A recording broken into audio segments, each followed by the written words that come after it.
What's up, guys? I'm back with another movie review. Today I'm here to talk about one from IFC Midnight and Scream Factory, and it is Killing Ground. As you can see, we have a tent and we're in the woods. Very little good ever happens in the woods, especially in a horror movie. In Killing Ground, it's about a couple who want to escape the hustle and bustle and the grind of city life for a little bit. So they're going to go into the country and go camping, just kind of relax, unwind, recharge their batteries, maybe have a little primal lovin's going on, that kind of thing. Once they get there, they kind of familiarize themselves with a little bit of town that's, a little bit away from where they're going to be camping at. And there's another tent a little ways down from where they're at, but they don't think too much of it. But as they kind of poke around a little bit more, they realize that, like, hey, we're not seeing anybody from that tent. So they go to investigate, and it turns out that the campsite is pretty much abandoned.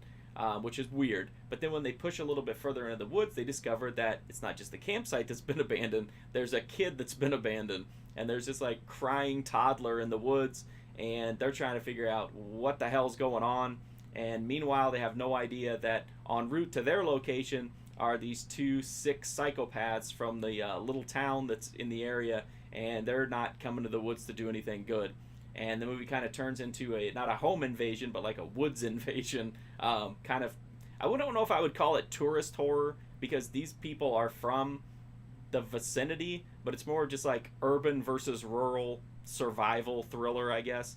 I thought it was a good movie. It's not a great movie. I did like the two psychopaths. I didn't care for anybody else. That sounds really bad, but I didn't really connect with any of the characters. I thought the female in the couple did a good job, and I liked her character, but the guy just seemed like such a pushover, which I know is a common thread in these kind of movies because masculinity plays a big role in it. But I just couldn't connect with the couple very much, and you really need to, because otherwise, you're going to be rooting for the psychopaths to win, and I don't think that's what you're supposed to do. This isn't really a horror movie. It's more of like a thriller. There's not a lot of violence in it. There's a little bit of bloodshed, nothing spectacular, nothing overly splashy or graphic. And there's really not much sleaze either, despite, of course, the obvious imminent threat of rape, and it's definitely implied. But it's not a really sleazy movie. It's not a really graphic movie.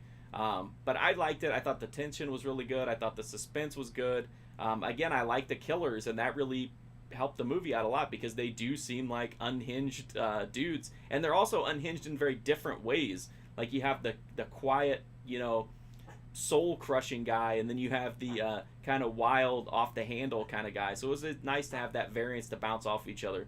In the end, I would recommend Killing Ground to anybody who likes, even though I don't think it's tourist horror, I think it kind of falls into that general vicinity, or anybody who likes rural survival, revenge-type movies.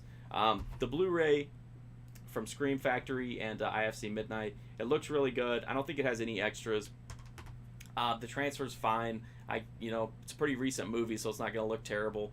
I don't think anybody will have any problems with it. You get the Blu-ray and the DVD as well, which is kind of nice. So that's my review of Killing Ground. I don't give it like a flying recommendation, but I would definitely say if you're interested in horror movies or intense survival thrillers, definitely give it a shot. Or if you just like cool psychopaths, it's worth a shot as well. That's my review of Killing Ground. If you want to read a full write-up about it, I did one for markfusion.com, my website. I'm also on Twitter, Twitch, Instagram, Letterboxd, and Patreon if you want even more content from me. Patreon definitely helps, because YouTube is always yanking small channels around with the monetization policies, but definitely no pressure there. The best way you can support me, as always, is just to hit that sub button. It's free, easy, direct way to help me out. They can keep moving the goal on what we have to do, but, we just keep growing, and hopefully we'll hit it, and we won't have to deal with their nonsense as much. I really appreciate you watching these videos. I do greatly appreciate it. I'm constantly surprised by the growth of this channel, so I do deeply appreciate that, and hopefully I'll see you guys soon.